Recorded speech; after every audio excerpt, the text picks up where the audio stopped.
Good morning. Good morning. Good morning. Very good morning. Radhe Radhe. Jai Shri Krishna. Radhe Radhe. Radhe Radhe. Jai Shri Krishna.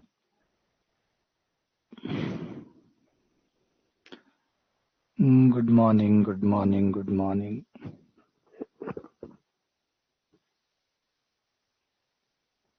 Ram hi Ram. Ram hi Ram.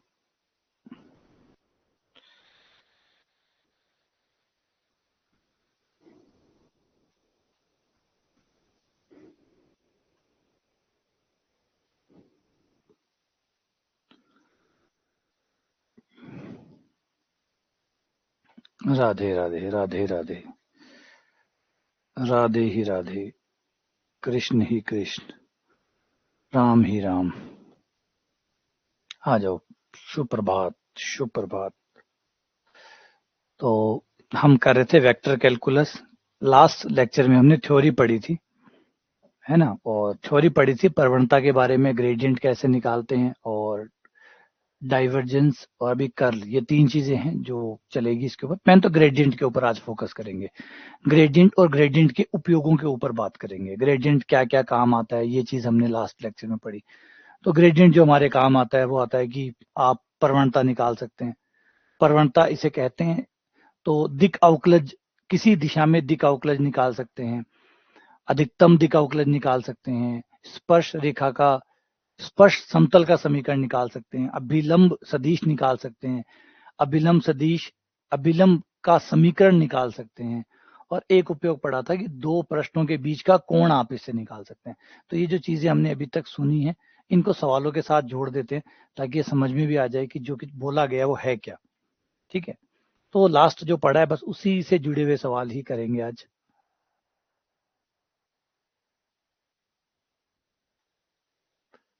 आ जाओ. Question number 16, आंशिक अवकलन और उससे जुड़े हुए सवाल.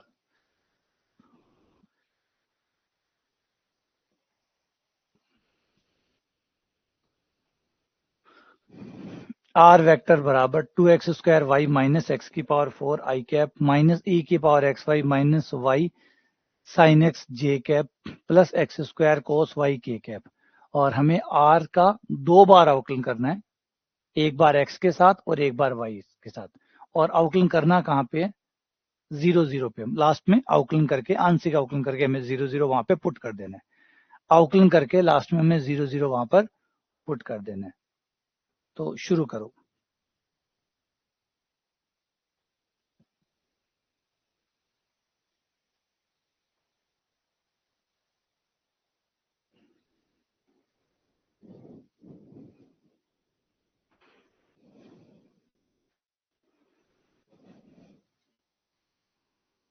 तो सबसे पहले हम x के साथ आंशिक अवकलन कर लेते हैं, फिर y के साथ कर लेंगे, या पहले y के साथ फिर x के साथ कर लो. इससे तो कोई फर्क पड़ता नहीं है. तो मैं r का अवकलन करता हूं, पहले आंशिक अवकलन कर रहा हूं. तो पहले अगर मैं x के साथ इसे निपटाऊं तो जहां जहां x है वहां वहां अवकलन होगा. ये रहा 2x² y, तो ये हो गया 2 दूनी 4xy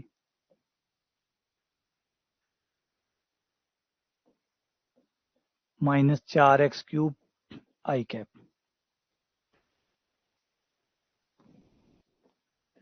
e की पावर एक्स वाई का e की पावर एक्स वाई, y आगे x का 1 हो गया, माइनस y साइन एक्स का कोस एक्स हो गया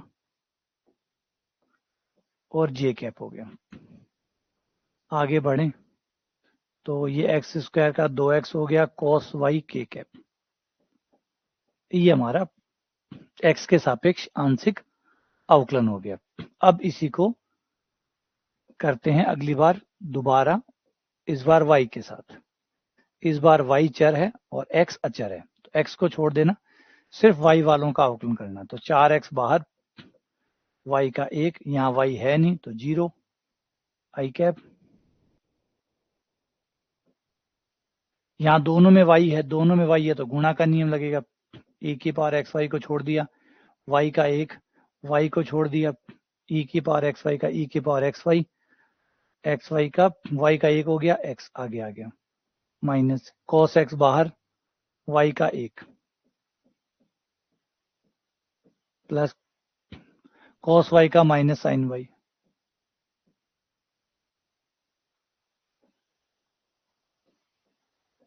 ये हमारा वाई के सापेक्ष भी हो गया। ठीक है, अब हमें क्या करना है, 0 0 रखना है, इस आंशिक अवकलन का मान 0 0 पे ज्ञात करना है। तो डेल स्क्वायर आर वेक्टर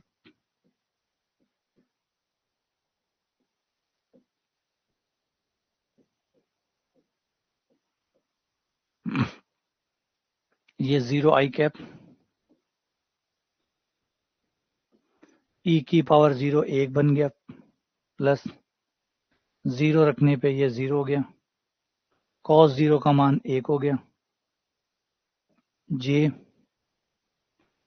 ये 0 हो गया, 1 से 1 कट गया, 0 आई 0 ही जे और 0 ही के, यानी ये आ गया 0 वेक्टर। तो क्या कोई ऑप्शन है? हाँ जी बिल्कुल है, 0 वेक्टर।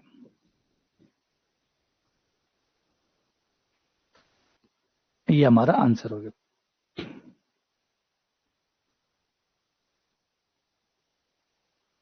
थार में से कोई आंसर कौन दियो, इसी माड़ी करी।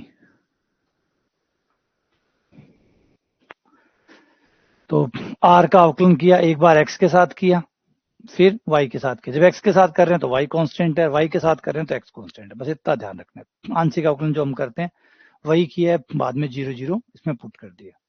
ठीक है, अगला क्वेश्चन। अब बिंदु 1 -2 और -1 पर यह फंक्शन दिया गया, इस फंक्शन का ग्रेडियंट ज्ञात करिए। ग्रेडियंट एफ ज्ञात करना है इस पॉइंट के ऊपर। ग्रेड एफ पे आ जाते हैं, ग्रेड एफ पे। तो ग्रेडियंट एफ का मतलब होता है डेल एफ, और डेल एफ का मतलब होता है एफ का एक्स के साथ आंशिक अवकलन आई कैप, एफ का वाई के साथ आंशिक अवकलन जे कैप, एफ का जेड के साथ अवकलन के कैप। ठीक है, पहले थे करो फिर मैं कर, नहीं तो फिर एक ट्राई थे करो साथ साथ में, ताकि ये भी पता चले कि कहाँ परेशानी आ रही है।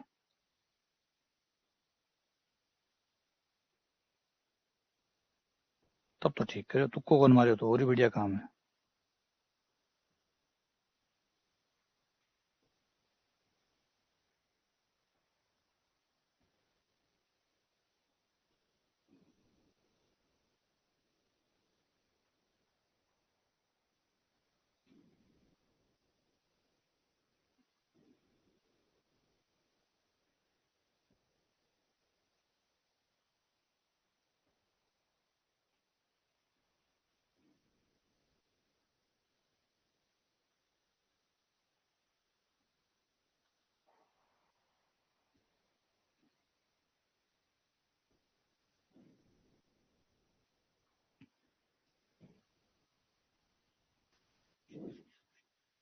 ठीक है,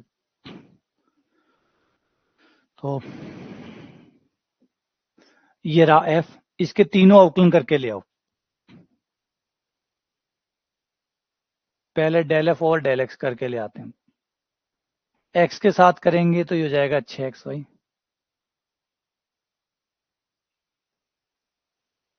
6xy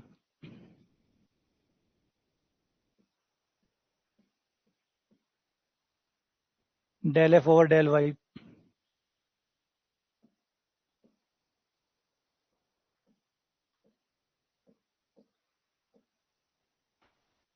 वाई के साथ करूंगा तो 3x² minus 3y² Z square. फिर इसी का मैं जेड के साथ करूंगा, del F over del Z, तो 0 -2y³ जेड। ये आ गया, ये मान यहाँ ले आओ, डेल एफ और डेल एक्स है 6xy ये हो गया I cap, del F over del Y है 3z² 3x² minus 3y² z²।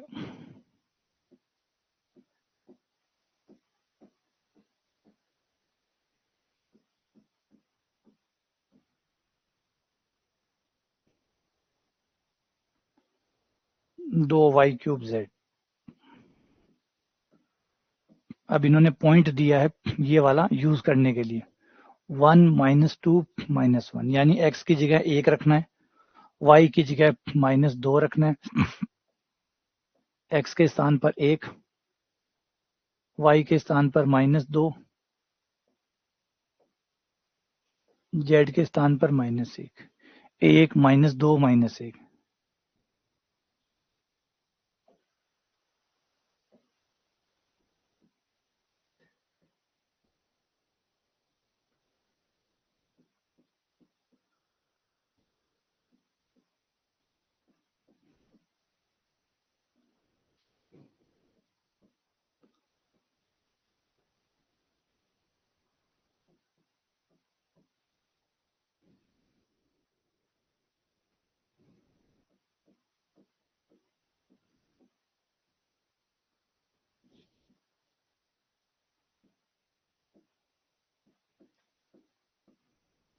z का मान -1,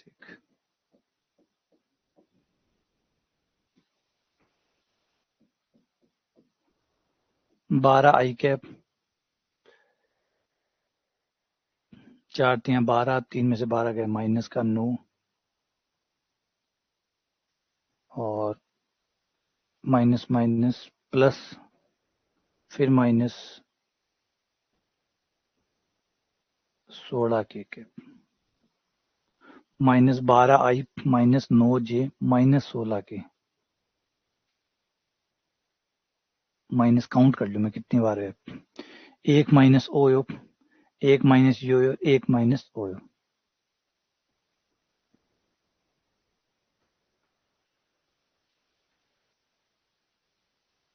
माइनस ही तो आएगा 16 की।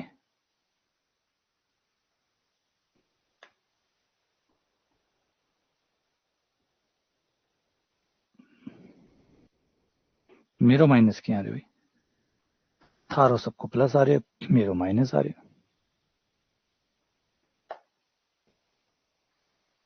और मेरो माइनस भी सही है, एकदम सही है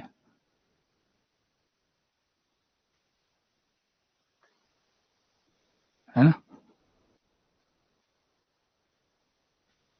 क्यूब नहीं है, क्यूब तो है तो सही यार,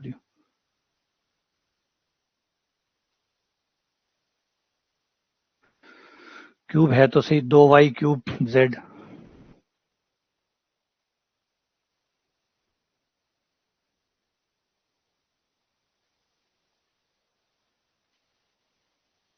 कहाँ है स्क्वायर, स्क्वायर कहाँ है, y³ है, तो y³ z के साथ करूंगा तो y³ रह जाएगा, z² का 2z हो जाएगा, एकदम सही है।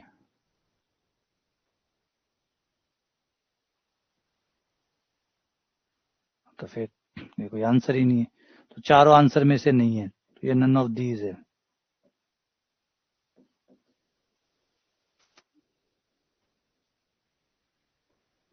चारों में से कोई नहीं है।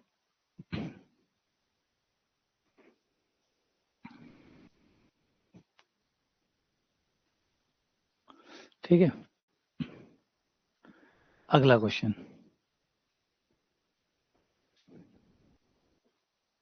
यदि r जो है वो xi plus yj plus z के है, और r सदिश का जो परिमाण है वो खाली r है, अगर हम खाली r लिखते हैं इसका मतलब वो परिमाण है, और r सदिश लिखते हैं तो मतलब उसका सदिश रूप है, तो 1/r का ग्रेडियंट बताइए कितना होगा।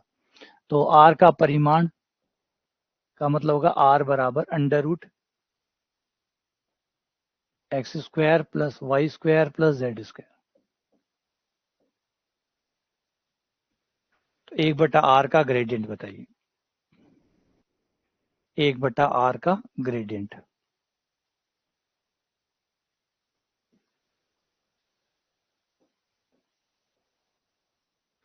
तो डेल 1/r का मतलब हुआ आई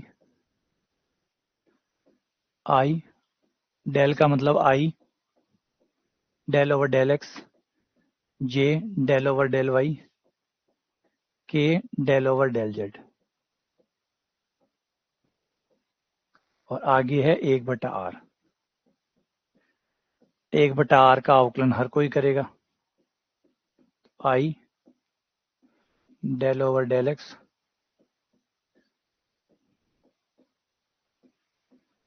जे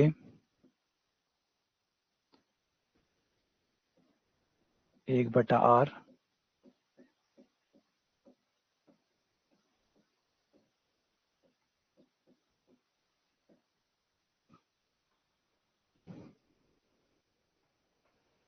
1/r del over del x 1/r del over del y 1/r del over del Z. अब 1/r का अवकलन करेंगे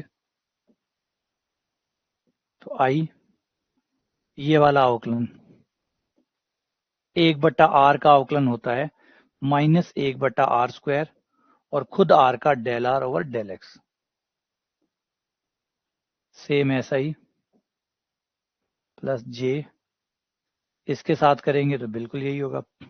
r 1/r का -1/r² खुद r का del r over del y plus k cap यहाँ पे भी यही मिलेगा -1/r² और खुद r का del r over del Z. अब हमें 3 मान चाहिए del r over del X del r over del Y और del r over del Z. वो मान निकालने के लिए याद भी रख लेना, अभी बना रहे आगे याद रखना कि इसका अगर मैं वर्क कर दूं तो ये हो जाएगा r² बराबर x² plus y² plus z²। दोनों तरफ वर्क करने पर r² बराबर x² plus y² plus z²। अगर मैं x के सापेक्ष अवकलन करूं आंशिक अवकलन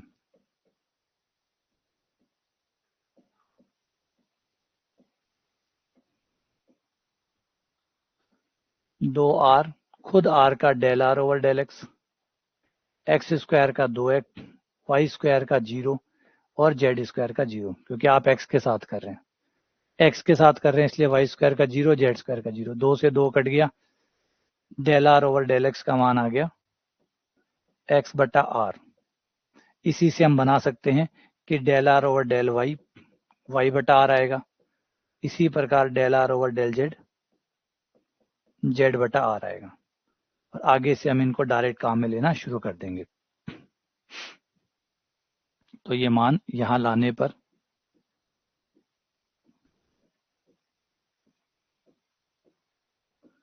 ये हो गया x/r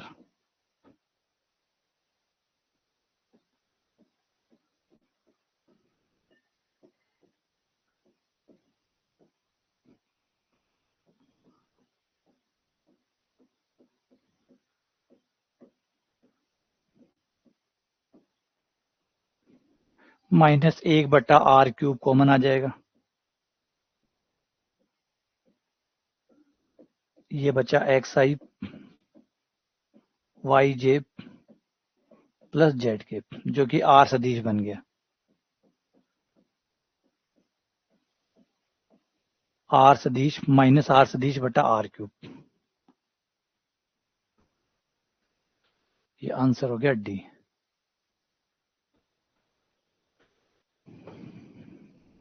-r सदिश/r³। ठीक है, सही है। ये रिजल्ट याद रख लेना भाई, ये वाले याद रख लेना। और कुछ और एक छोटे छोटे रिजल्ट और बना देता हूँ, वो भी याद रख लेना। ये तो थे r का जो परिमाण है उसका अवकलन, उसका x और y और z के साथ।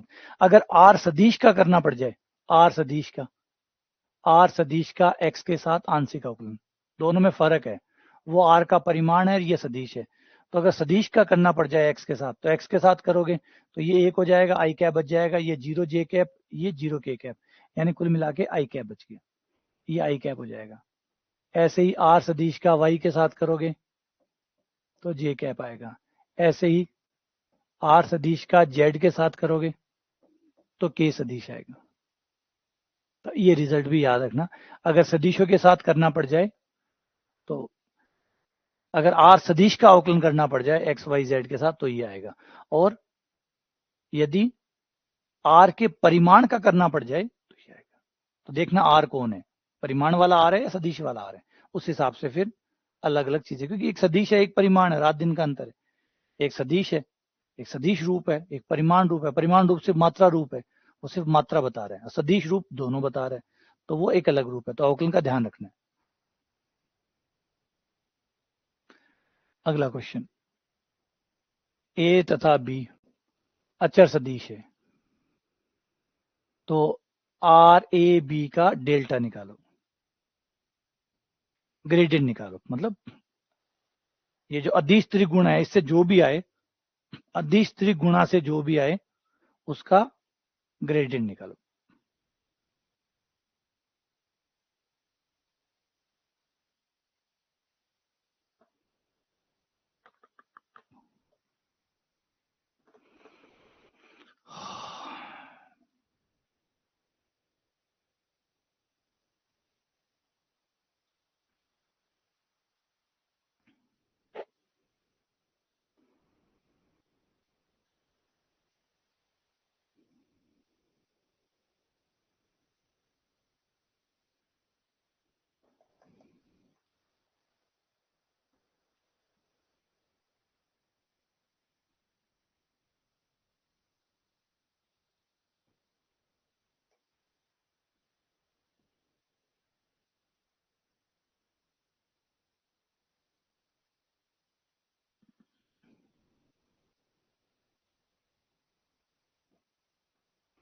नहीं, हमारे यहाँ बारिश नहीं हुई।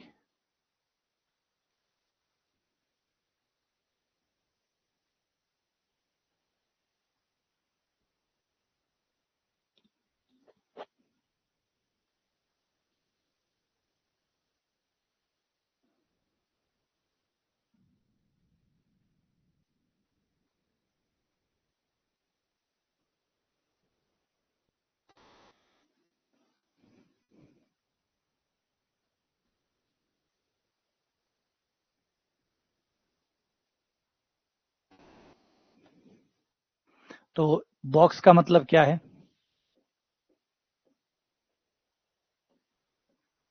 Are dot a cross b. अब बड़ी समझदारी से और बड़े होले होले होले होले करना है, एकदम धीरे धीरे। ठीक है, पहले डेल, डेल को बुलाओ। डेल आ रहा है आई डेल ओवर डेल एक्स,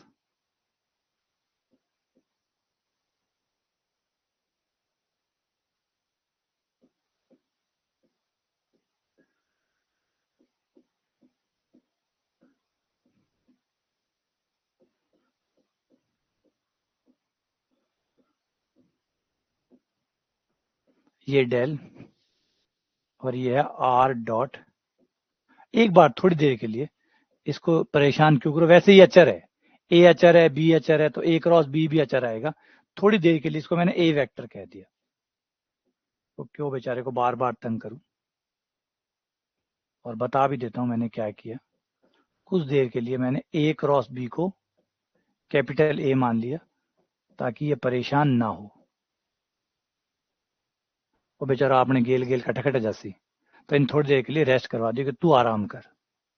ठीक है, और ए वेक्टर को मान लिया, ए वेक्टर सदिश है तो इसके टुकड़े होंगे, मान लिया A1 आई कैप, A2 जे कैप और A3 के कैप, ताकि अवकलन करना थोड़ा सा आसान हो जाए। ठीक है, और R डॉट ए कितना हो जाएगा?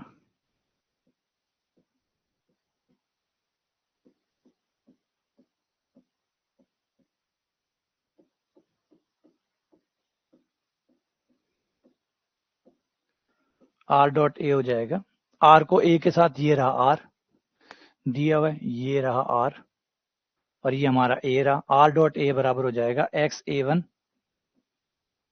Plus YA2 plus ZA3। अब इसको सबके साथ ले आओ, बारी बारी से एक एक के साथ आने दो।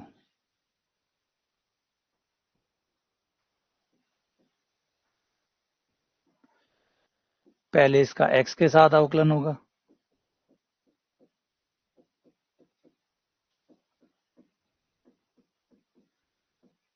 प्लस j, फिर y के साथ अवकलन होगा,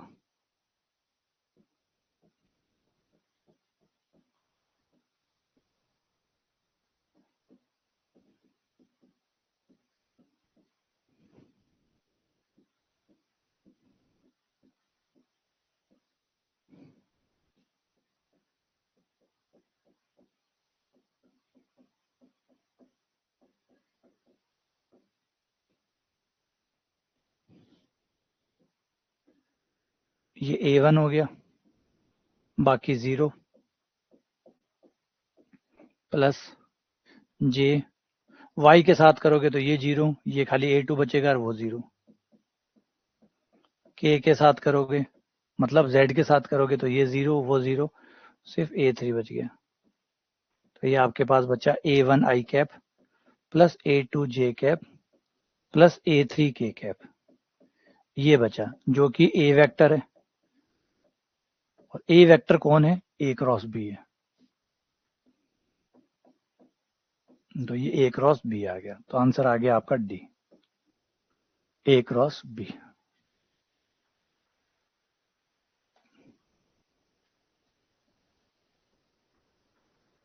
ये वाला पार्ट हो गया, ठीक है, क्लियर है। बड़ा अच्छा सवाल था, शानदार सवाल था।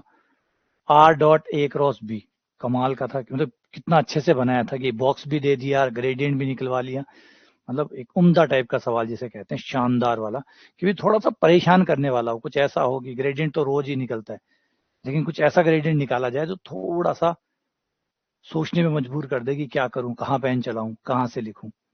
तो वो सवाल ये वाला हो गया। बढ़ते हैं आगे। अब ये है, U दिया है, V दिया है, W दिया है, ये कह रहा है ये बॉक्स निकालो।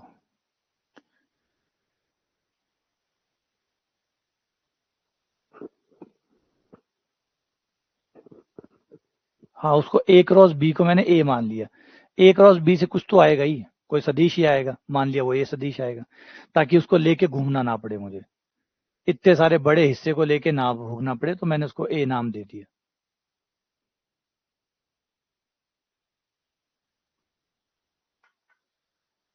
यू दिया है, वी दिया है, आपको डब्ल्यू दिया है, तो आपको बताना है del u del v cross del W.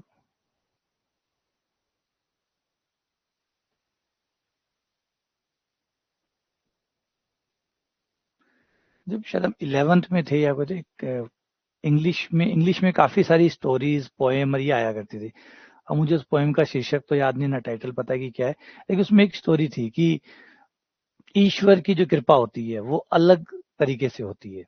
मतलब बारिश होती है, अगर बारिश भी आप देखेंगे तो बारिश वहां होंगी जहां पहाड़ होंगे, और पहाड़ों को बारिश की जरूरत नहीं है, पहाड़ों को बारिश की जरूरत नहीं है। तो जहां भी पहाड़ है, जिन स्थानों में पहाड़ ज्यादा है, वहां पे आपको बारिश ज्यादा देखने को मिलती है। तो वही सा वो भी बहुत सारे उसमें चीजें बताई गई थी कि ईश्वर की कृपा इस तरीके से होती है, मतलब जहां होनी चाहिए वो वहां नहीं होती, उसके अपोजिट एंड में आपको देखने को मिलती है। अब ये क्या नियम है, क्या ईश्वरीय नियम है, वो उसमें उस पोएम के अंदर वो तो नहीं बताया कि कौन सा नियम है, लेकिन क्वेश्चंस बनाए गए कि भी देखो कि ये हकीकत है, अब ये क्या नियम है ये आप ढूंढिए। तो उसमें वो एक बात ये भी कही थी, बारिश जो है वो मैदानों में होनी चाहिए, खेतों में होनी चाहिए, लेकिन वो होती है पहाड़ों में, क्योंकि पहाड़ों में जहाँ बारिश की जरूरत नहीं है, पहाड़ों पे कौन सी खेती हो रही है, लेकिन बारिश पहाड़ों पे होती है। ज्यादा बारिश कहाँ होती है, जहाँ पहाड़ होते हैं, खेतों में कम होती है। तो हकीकत, अब आप वो उस एग्जाम्पल ले, कई बार शहर में भी ऐसा ही होता है, जब बारिश होती है तो शहर के अंदर बारिश होती है, जबकि बारिश तो बाहर चाहिए जहाँ पे खेत है, खेतों में बारिश नहीं हो रही। कई बार शहरों में देखेंगे आप, बड़े शहर होते हैं खासकर, उनमें शहर के अंदर अच्छी खासी बारिश हुई है, इतनी बारिश हुई है कि नाले के नाले बंद हो गए, ओवरफ्लो हो गए, लोगों की गाड़ियां तैर गई, सब कुछ हो रहा है, और बाहर जो खेत है वो सूखे पड़े। जबकि अगर वही बारिश खेतों में हो जाती तो अच्छा होता, बजाय शहरों के अंदर हुई तो कीचड़ हुआ, है ना, परेशानियां हुई, सब कुछ हुआ, लोग परेशान हुए। दिल्ली का एग्जाम्पल ले लीजिए, दिल्ली के अंदर बारिश हुई, शहर के अंदर बारिश हुई, तो क्या हुआ, बाढ़ के से हालात बन गए, बुरे से बुरा हाल हो गया, लोगों के घर के अंदर पानी चला गया। वो चीज अगर वही बारिश खेतों में होती तो लोग खुश होते, वाह यार बारिश होगी, लेकिन वही उल्टा होता है। अब ये नहीं कह रहे कि ईश्वर गलत कर रहा है, ईश्वर के कुछ और नियम होंगे, शायद उसके सोचने समझने का तरीका कुछ अलग होगा, उसके नियमावली कुछ और होगी। ये तो हमारी पसंद नापसंद है कि भाई शहर में बारिश क्यों हो रही है, बाहर हो तो ठीक हो।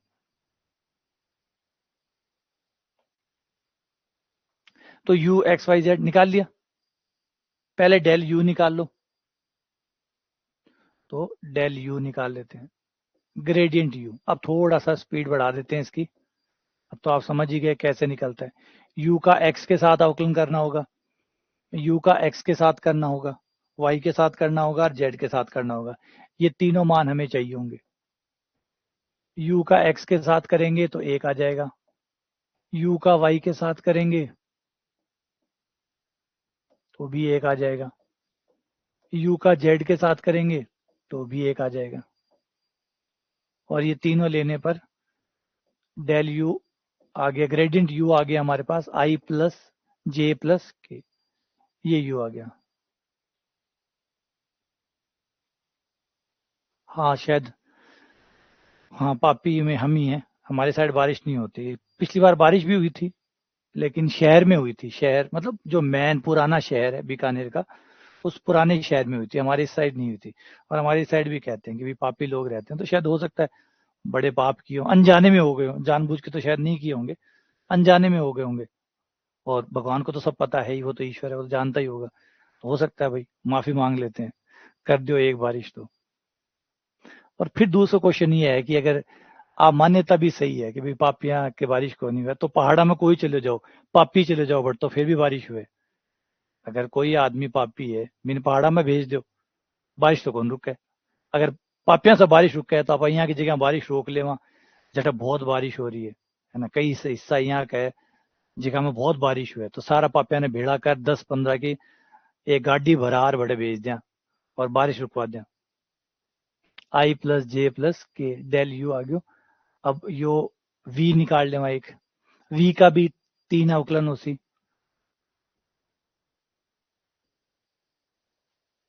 Del v over del x बराबर 2x, del v over del y 2y,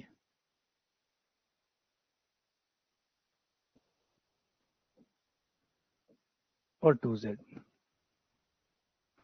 W का और निकाल लो एक, डब्ल्यू के भी 3 अवकलन,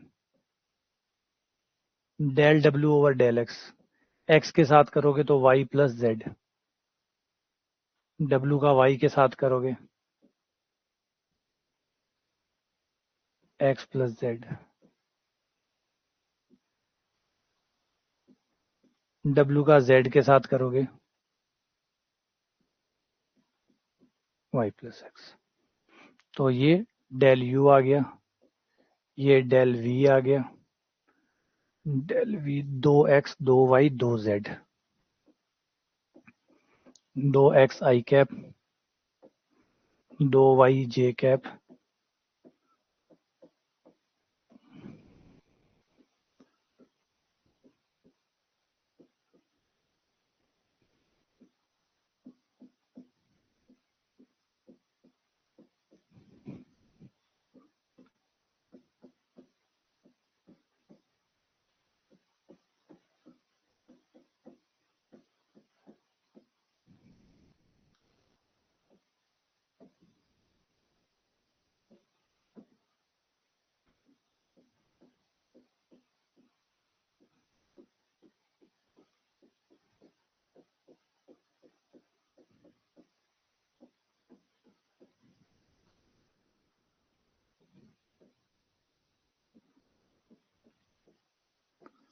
to x 2y 2z, y plus z, x plus z, x plus Y.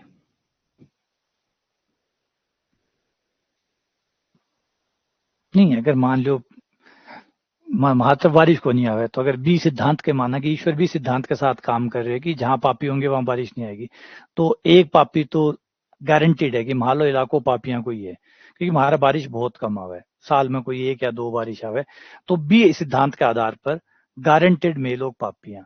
तो मारी एक बस भरवा दो, है ना, बामा मई वेट जैसू मैं भी बामी शामिल हूँ, तो एक भारी गाड़ी भरवा दो और जठे भी बाढ़ बूढ़ आती हुए या बारिश होती है माने बटे भेज दो, माने भेज दो बटे 10-15 दिन माने रखो, अचानक बारिश बटे रुक जैसी, फिर माने पाछा ले आओ, फिर माने कोई और जगह भेज दो। तो जठे भी आपदा प्रबंधन की जरूरत हुए, जठे भी यहाँ हुआ कि बहुत बारिश हो रही है, भी से संकट आ ना रहे, तो माने यूज करो जा सके, एज ए एंटीडोट के तौर पर माने काम में लियो जा सके। लेकिन पहले आज चेक कर लियो कि वो सिद्धांत है तो सही ना, कि पापियां की जगह बारिश, पापी बारिश रोक सके, थे माने गाड़ी भरे लेट जाओ और बड़ा बारिश रुके ही नहीं, फिर मारो सिद्धांत फेल हो जाए तो मारो किराया लाग जाए बेमतलब को, मारो टाइम खोटो हुआ है। तो पहले भी सिद्धांत ने क्रॉस चेक कर लियो कि सही में वो सिद्धांत काम करेगी कि पापियां सही बारिश हुए, या पापी बारिश पापी है इसलिए बारिश को नहीं हो रही। अगर वो सिद्धांत सही है जब तो किराया खाओ, वरना क्यों मारो भाड़ो लगाओ, खाना खर्चो लाग सी, किराया भाड़ो लाग सी, मारो काम खोटी हो सी, झूठा और मेजार और फंस जैसे बटे, और जिम्मेदारी बढ़ जैसी मारी, और बाकी तो जिम्मेदारी ही बेबटा लोग फंसेड़ा तो हाई, बाकी तो परेशान हाई, फिर मारी और जिम्मेदारी बढ़ गई, बाजू बस भर के गई है, बाकी दिक्कत हो रहा है जैसी। तो पहले कंफर्म कर लो और नियम तो सही है ना।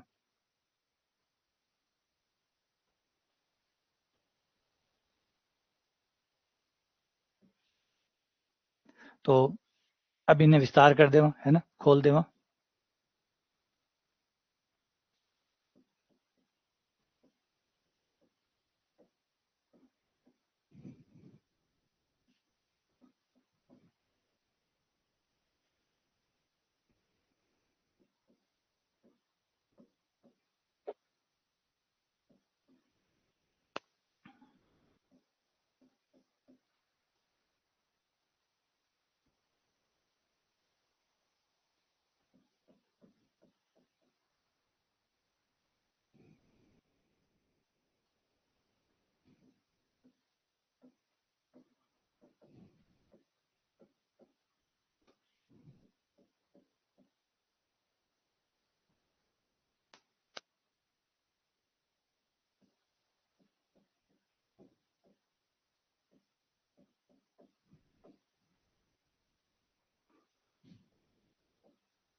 2xy से ये 2xy कटेगा क्योंकि माइनस का चिन्ह आ जाएगा, फिर 2y स्क्वायर, ये 2z स्क्वायर से 2z स्क्वायर कटेगा क्योंकि माइनस माइनस प्लस हो जाएगा, माइनस का 2z स्क्वायर प्लस का 2z स्क्वायर कट जाएगा, 2y स्क्वायर ये, और ये 2y स्क्वायर माइनस का ये कट गया, ये 2xz माइनस का और ये 2xz प्लस का ये कट गया, ब्रैकेट खुलेगा 2yz प्लस का हो जाएगा, ये 2yz माइनस का ये कट गया, माइनस का 2x स्क्वायर प्लस का 2x स्क्वायर ये कट गया, तो फिर तो सही कट गया, आंसर आ गया 0। तो आंसर है 0।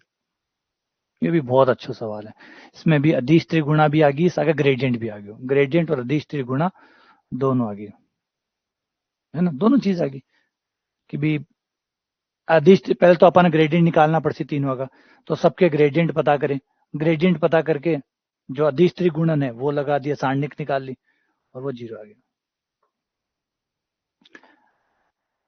अगला क्वेश्चन, ई की पावर आर स्क्वायर का ग्रेडियंट निकालो, आर ये है और आर सदिश जो है, आर सदिश का परिमाण आर के बराबर है, तो ई की पावर आर स्क्वायर का ग्रेडियंट कितना होगा, ई की पावर आर स्क्वायर का ग्रेडियंट कितना होगा, फटाफट कर दो जल्दी से।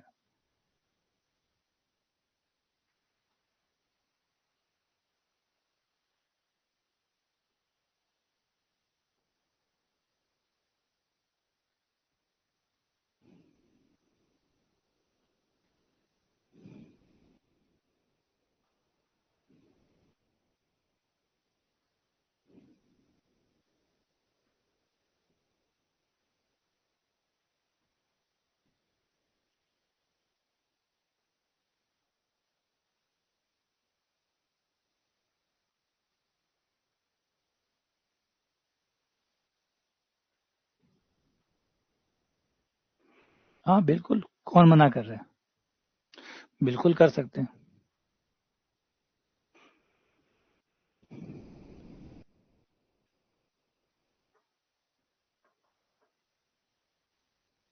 तो ग्रेडियंट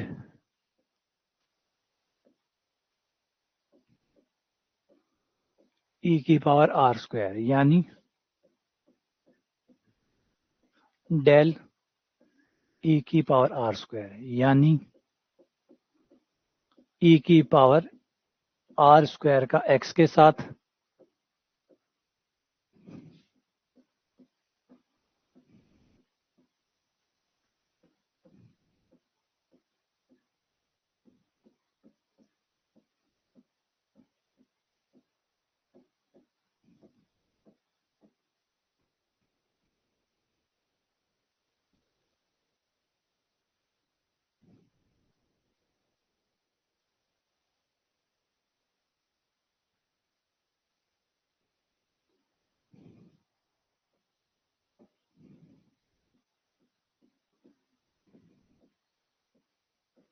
e की पावर r स्क्वायर का e की पावर r स्क्वायर का 2r खुद r का del r over del x।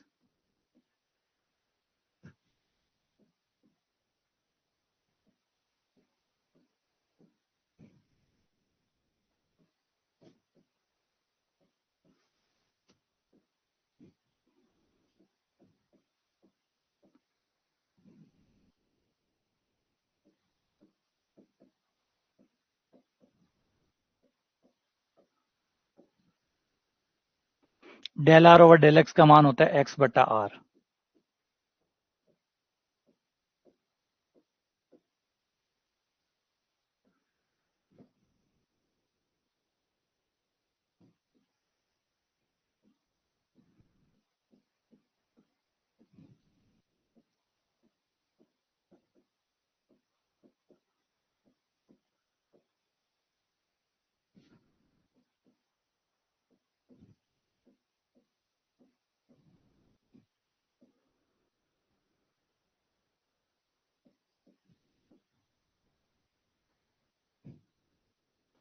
Cancel कर दो, r से r, r से r, r से r, 2 e की पावर r स्क्वायर कॉमन।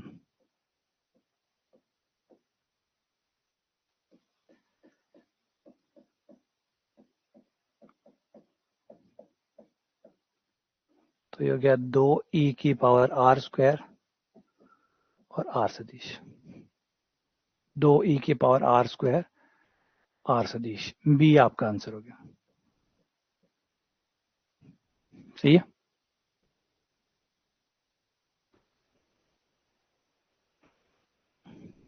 दिक अवकलज निकालो। अच्छा, अवकलज निकालो क्या, फॉर्मूला पूछा है कि अदिश फलन एफ एक्स वाई जेड का किसी बिंदु पी पर ए कैप की दिशा में दिक अवकलज कौन सा होता है? दिक अवकलज कौन सा होता है? दिक अवकलज कौन सा होता है?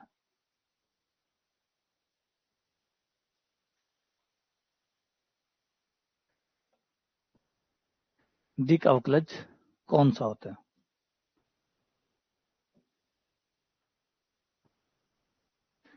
Del f dot a cap, del f dot a cap, ये आपका del f dot a cap है ना। आप दिक अवकलज को हम कहते हैं del F over del x, ये हम कहते हैं दिक अवकलज को। और हमारी परमेय कहती है कि जो दिक अवकलज होता है वह बराबर होता है फलन का ग्रेडियंट निकालकर उस दिशा के साथ डॉट गुणा कर दो, इससे आपका दिक अवकलज बन जाएगा।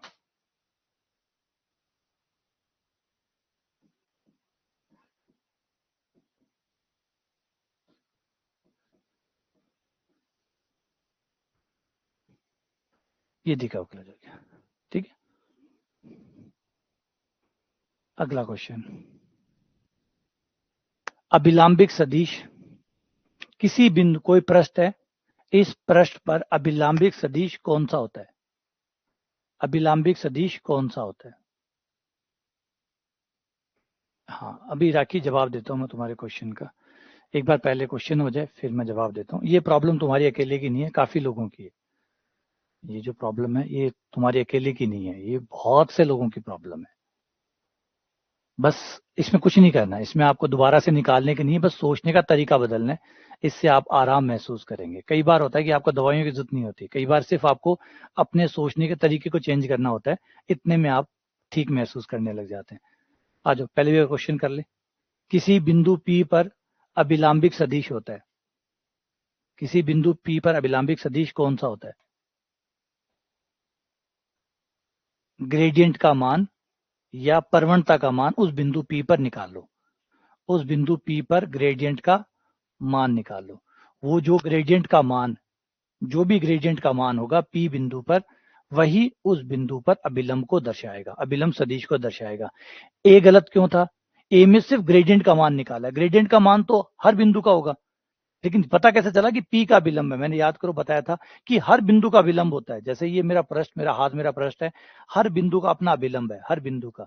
तो जब तक आप वो बिंदु पी उसमें प्रतिस्थापित नहीं करोगे, रखोगे नहीं, तब तक आपको वो विलंब सदिश नहीं मिलेगा उस पॉइंट का, क्योंकि हर पॉइंट का विलंब है। तो ग्रेडियंट एफ से जनरल आ गया, सारे पॉइंटों के बारे में आ गया, लेकिन किस पॉइंट पर कौन है वो निकालना है, तो आपको उस पॉइंट को वहां पे रखना होगा। और ग्रेड एफ और डेल एफ एक ही बात है, सिर्फ लिखने का तरीका अलग अलग है, ठीक है ना? थोड़ा सा कंफ्यूज करने के लिए, थोड़ा सा कंफ्यूज करने के लिए। ये कौन हुआ? Grad f dot n cap, ये हुआ दिक् अवकलज एन कैप की दिशा में। ये हुआ हमारा अभिलंबिक सदिश किसी बिंदु P पर, ठीक है। अच्छा चलो, पहले वो जवाब ही दे देता हूँ। राखी जो क्वेश्चन पूछ रही है वो आप में से काफी जनों का क्वेश्चन होगा, तो क्वेश्चन को कवर करते हैं। आप सब लोगों के बिहाफ से इसका आंसर दे देता हूँ कि क्वेश्चन ये है कि राखी कह रही कि मैंने कॉम्प्लेक्स एनालिसिस निकाली, पुराने वाले वीडियो भी देखे, नए वाले भी देखे, जो भी 2 बार हो चुके हैं, दोनों बार मैंने देखे, और दोनों बार देखने के बावजूद भी मुझे ये विश्वास नहीं हो रहा कि मैं सवाल कर पाऊंगी या नहीं कर पाऊंगी। ठीक है, ये बात ठीक है। अब ये बात, ये जो क्वेश्चन अभी राखी ने पूछा, ये आप में से काफी लोगों का क्वेश्चन होगा।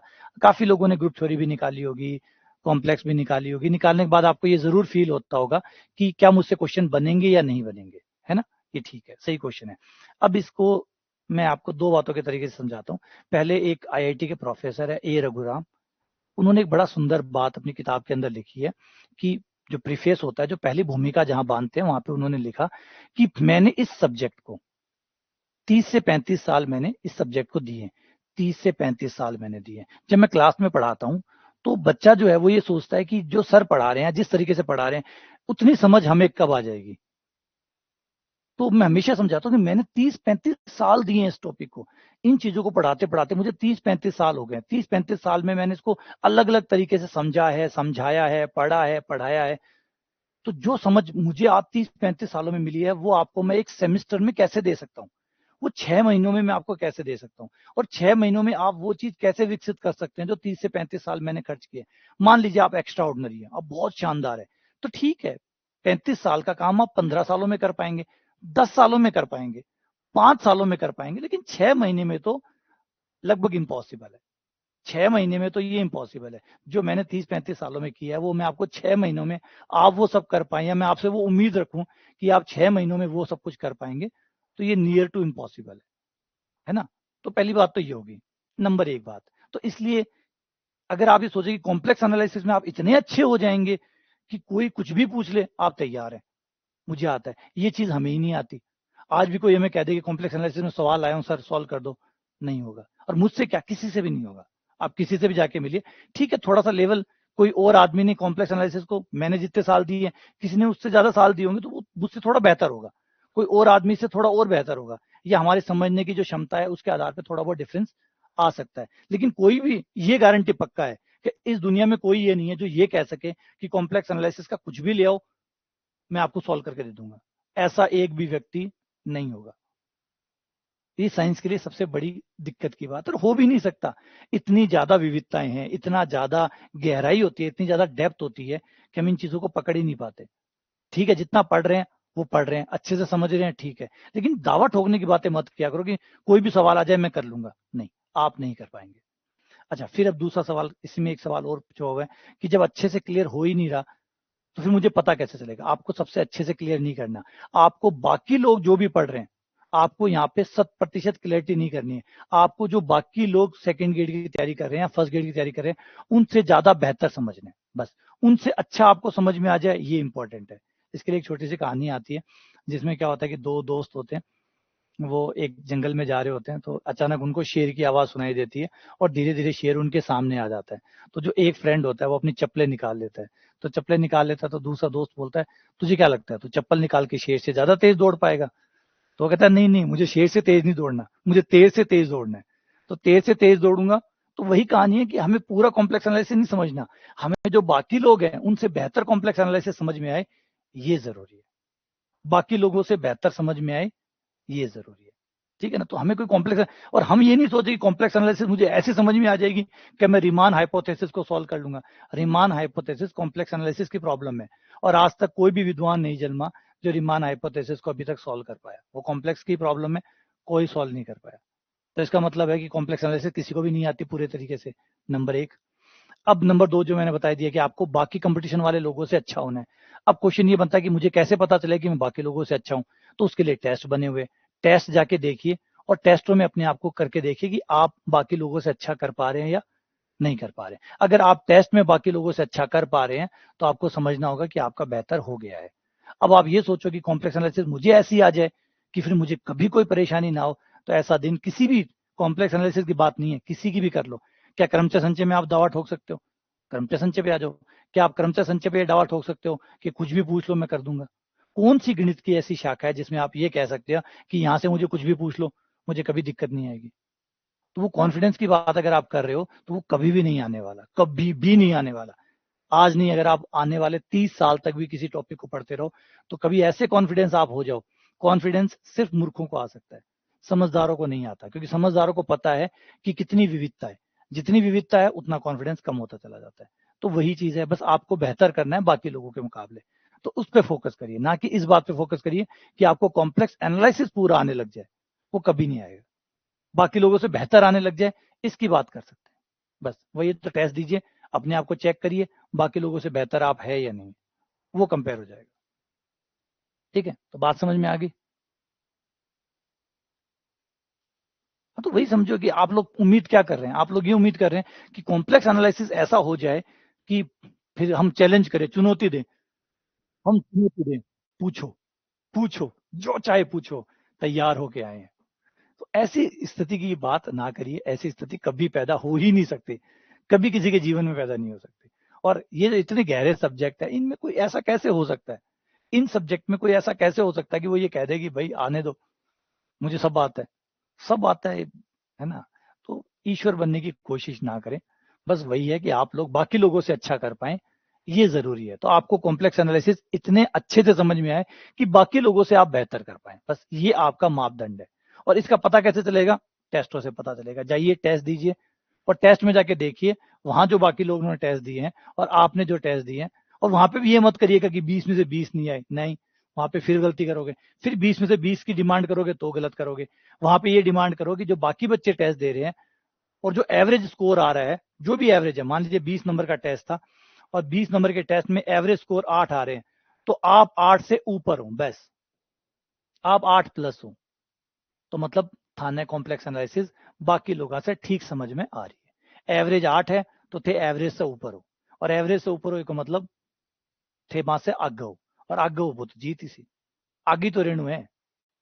समझ रहे हो बात? नहीं, थाने 150 में से 150 नंबर मैथ्स में कौन नहीं बनाना कि 150 क्वेश्चन का 150 क्वेश्चन अटेम्प्ट करना है, थानी बाकी सब लोगों से ज्यादा अटेम्प्ट करना है।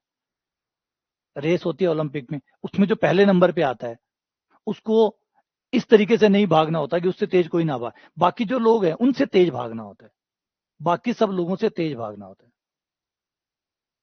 ठीक है ना? तो इस चीजों को थोड़ा सा समझ के इसको ठीक करिएगा, क्योंकि ये एक प्रॉब्लम होती है। हर किसी को लगता है मुझे कॉन्फिडेंस नहीं आ रहा, मुझे कॉन्फिडेंस नहीं आ रहा। भाई देखो, समझदार बनना को सबसे बड़ा दुख हुई है कि आदमी ने कॉन्फिडेंस कर दिया, आ ही कौन सके।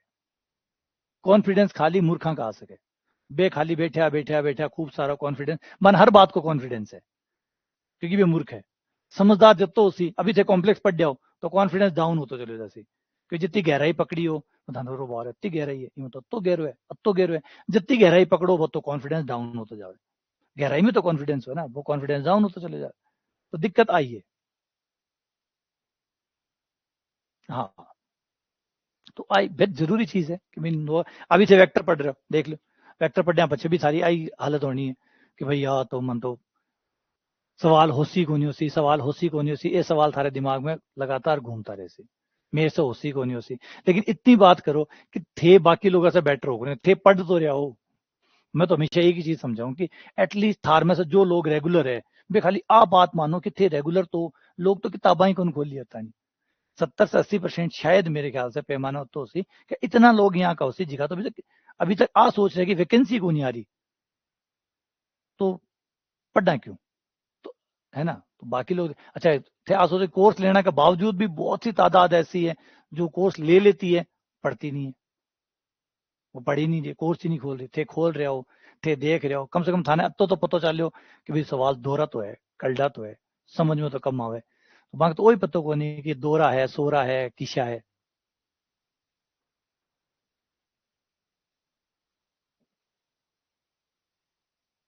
बस हाँ, हमेशा ये है कि अगर आप पढ़ने के बाद कॉन्फिडेंस वॉन्फिडेंस को छोड़ो और ये देखो कि क्या आपको पहले से ज्यादा समझ में आया नहीं आया, जो पिछली बार समझ में आया था या जब शुरू की थी उस समय आपको जो कॉम्प्लेक्स एनालिसिस के जो भाव थे वो भाव और बेहतर हुए नहीं हुए, कुछ ज्यादा चीजें समझने में आई या नहीं आई, बस यही पैमाना होता है।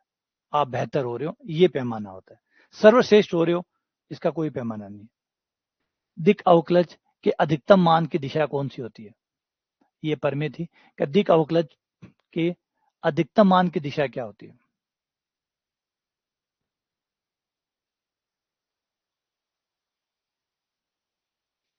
अधिकतम मान की दिशा कौन सी होती है, जो ग्रेडियंट एफ की दिशा होती है। Answer A. दिक् अवकलज का अधिकतम मान उसी दिशा में होता है।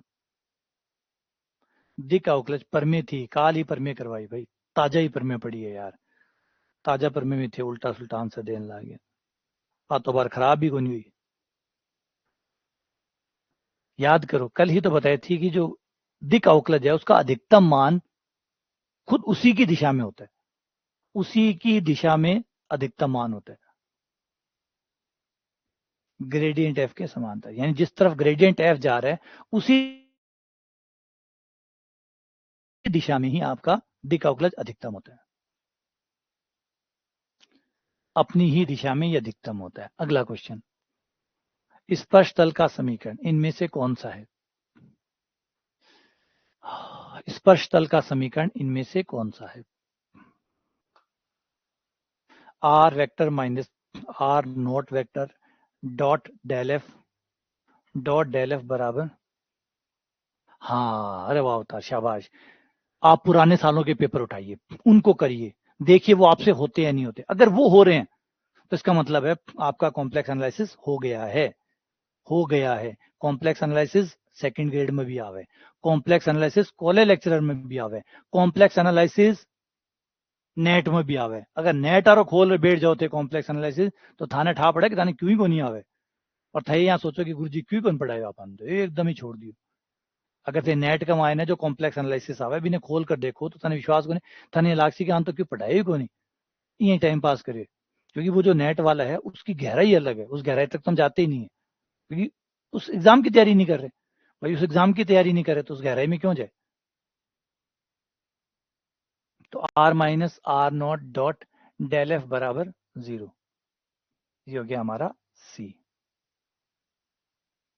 R vector minus R naught vector dot del F बराबर 0। अगला आ जाओ, अब दिक् अवकलज निकालते हैं, एक एक दिक् अवकलज निकालते हैं। ये रहा पॉइंट पी जिस पे दिक् अवकलज निकालना है, ये रहा वो फलन जिसका ग्रेडियंट निकलेगा। ग्रेडियंट निकलने के लिए तीन चीजें चाहिए, del F over del X, वो तैयार कर लेते हैं। Del F over del X आ जाएगा Y plus Z,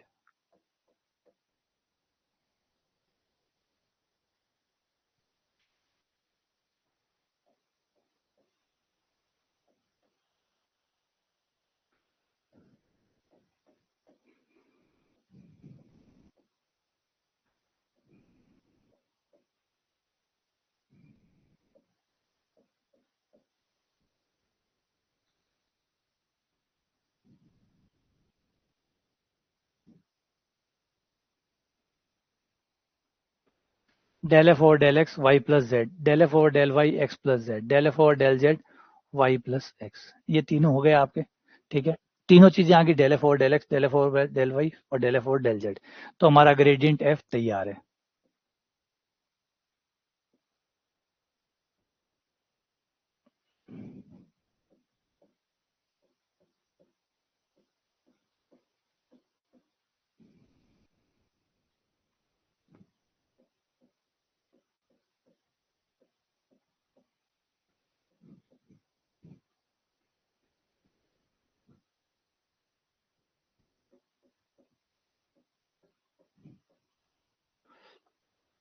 Y plus Z I cap, X plus Z J cap और Y plus X plus Y K cap. ठीक है, अब जो पॉइंट रखना है वो पॉइंट रख दो। इस पॉइंट पी पर मान निकालो, सारो सामान तैयार कर लो।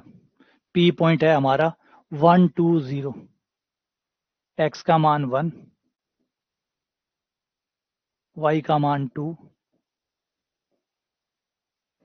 जेड का मान 0। 1 2 0, एक्स का मान 1, वाई का मान 2, जेड का मान 0। तो 2 + 0 2 आई, एक्स प्लस जेड जे एक्स प्लस वाई 3 के। ये डेल एफ और पी पॉइंट पर आ गया। अब अगला है एन ए कैप निकालना। जो दिशा बताई गई है उस दिशा का एकांक सदिश तैयार करना। ये रही दिशा और इसका एकांक सदिश ए कैप। ए कैप बोल दो, एन कैप बोल दो, नाम में ना फंसियो, है ना, क्योंकि पिछली बार शायद मैंने इनके नाम एन कैप रखे थे। तो इसका परिमाण हो जाएगा 4 + 4 + 1 9 9 का 3। तो दी का उकलज हो जाएगा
10/3 है सर।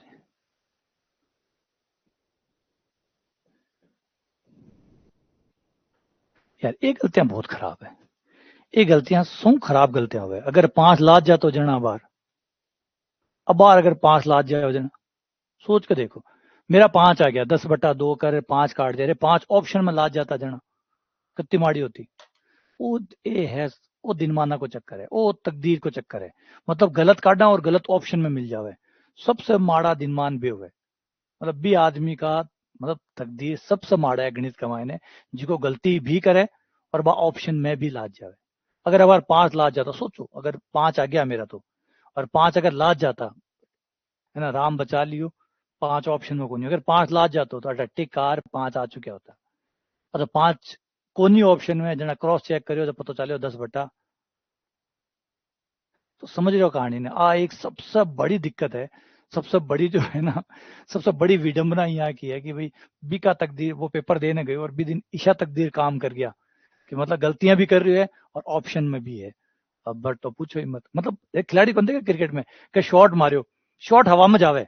अब बात स्वाभाविक है, हर कोई खिलाड़ी खेलता है, शॉट हवा में जाते भी है।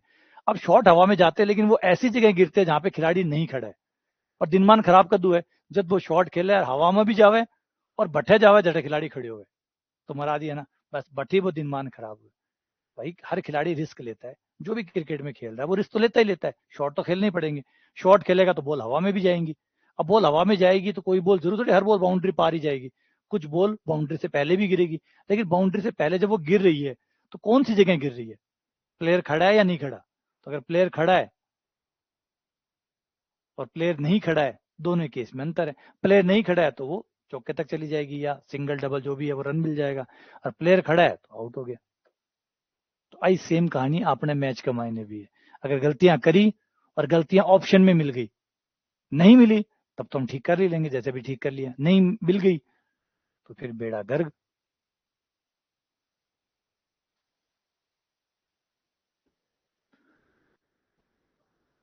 देखे ना, कई बार क्या खिलाड़ी बढ़िया, खिलाड़ी क्या, कोई खिलाड़ी बढ़िया यार, तकदीरा का साथ है, जल्दी खिलाड़ी बढ़िया है।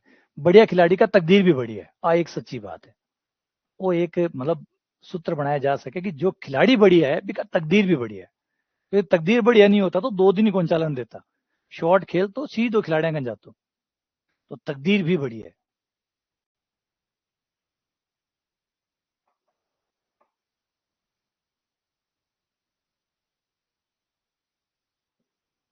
तो अगर कोई को सिलेक्शन आ रही है तो मैं ये बात में भी बड़ो विश्वास करूंगी, सिलेक्शन आ रही है तो कहीं ना कहीं लक फैक्टर भी काम कर रहा है।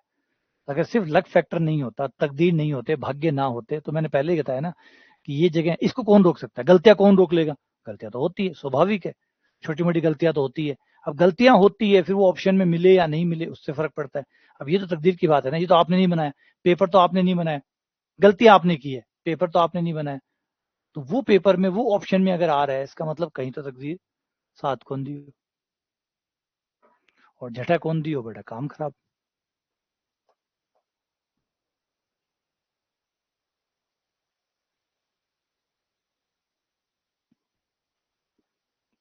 अब एक बार रोहित शर्मा ने 263-64 मारे थे कैच। हर कोई आदमी जब शतक मारता है ना तो उसके एक दो कैच नॉर्मली छूटते हैं, एवरेज निकाल सकते हो आप कि जब भी कोई खिलाड़ी शतक बनाता है मोस्टली, तो उसके एक कैच कहीं ना कहीं छूटा होगा। ये बात सच है। तो शतक तक वो पहुंचा है तो कोई एक कैच तो उसका छूटा होगा। हाँ, वो कह सकते हो डिफिकल्ट कैच था, फलान कैच था, ढिकन कैच था। डिफिकल्ट कैच भी लोग पकड़ लेते हैं, कई नामुमकिन कैच भी पकड़ लेते हैं। तकदीर माड़ा हुआ है तो ईशा कैच भी पकड़ ले हुए, जिका कदे सोच ही कौन सका हाथ ऊंचो करे, आ ले बोल हाथ मार के लियो। देखे ना कई बार ये हाथ प्लेयर ये देख रहे हाथ ऊंचो करियो, आ लियो बोल आगे, भी नहीं ठाक होनी, खुद नहीं ठाक होनी कि कैच कटू आगे, बस वो तो हाथ ऊंचो करियो, हाथ में फंस गई, ला लियो कैच। है ना, मैच देखते हो ना, मैच देखते हो तब तो ये बात समझ पा रहे होगे मेरी जो मैं बता रहा हूँ कि कई बार खाली प्लेयर हाथ ऊंचो करे और कैच आ जाए, और कई बार इं भी ऐड हुए तो भी वो अट्ठा टप्पो खार अल्ले नीचे।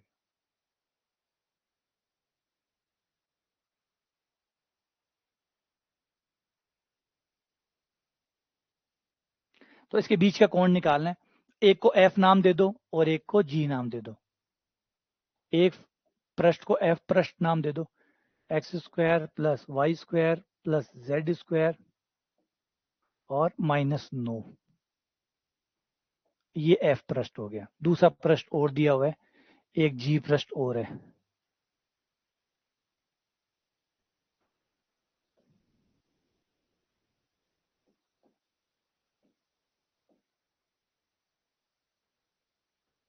Z -x square -y square plus 3 = 0।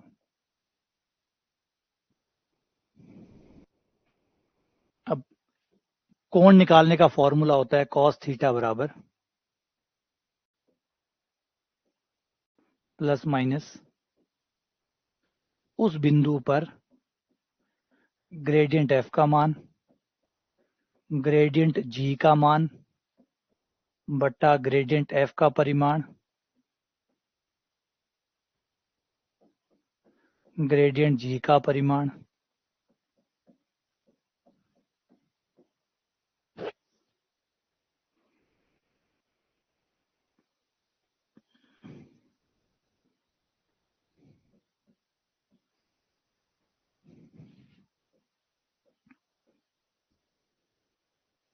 Del F over del x, ये आ गया 2x।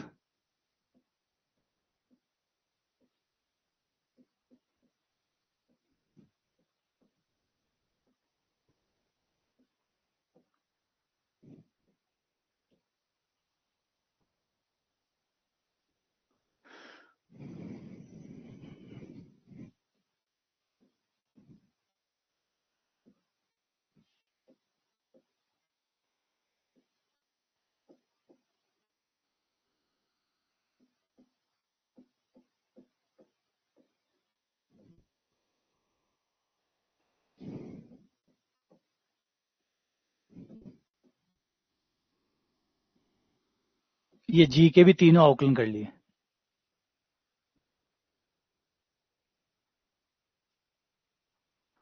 दो एक्स 2y और 1।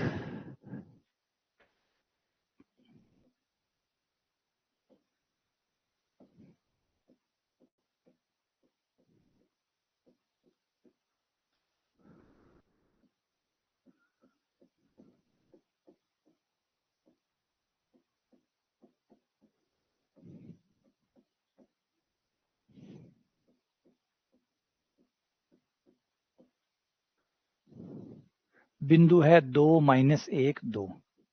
x का मान 2, y का मान 1 और z का मान 2। ये हो गया एक।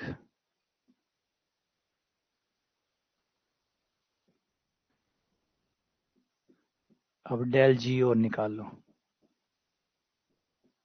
-2x i cap 2y j cap 1 k cap. इसका मान भी, ग्रेडियंट जी का मान भी बिंदु P पे निकाल लो। x का मान 2 रखने पर -4i, y का मान -1 रखने पर 2j + k। अब ये cos थीटा वाला रहा, इसमें मान रख दो।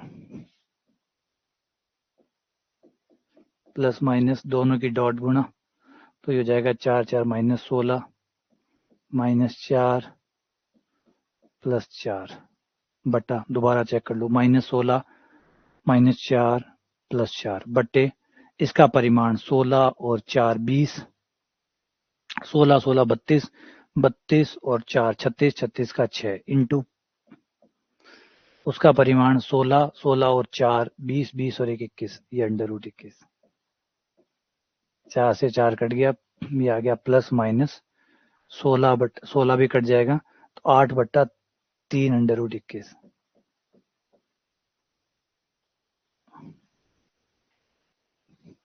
और √21 से ऊपर नीचे गुणा कर दूं तो ये हो जाएगा 63। 8 √21/63। सी आपका आंसर हो गया। √21 से ऊपर नीचे गुणा करना पड़ेगा। √21 से ऊपर नीचे गुणा कर दो। √21 से गुणा और √21 का भाग दे दोगे तो ऊपर आ जाएगा 8 √21, नीचे आ जाएगा √21 हट गया तो 21 दिया 63 हो गया, तो 8 √21/63। सी आपका आंसर आ जाएगा।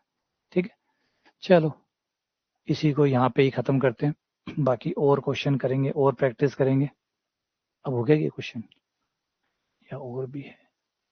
अभिलंब इकाई सदिश, दिक्अवकलज, स्पर्शतल का समीकरण, अभिलंब का समीकरण, दिक्अवकलज,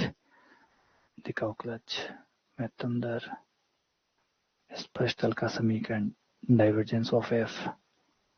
ठीक है, और क्वेश्चन कर सका, 10-12 क्वेश्चन और है अभी पर। कितना है? 38।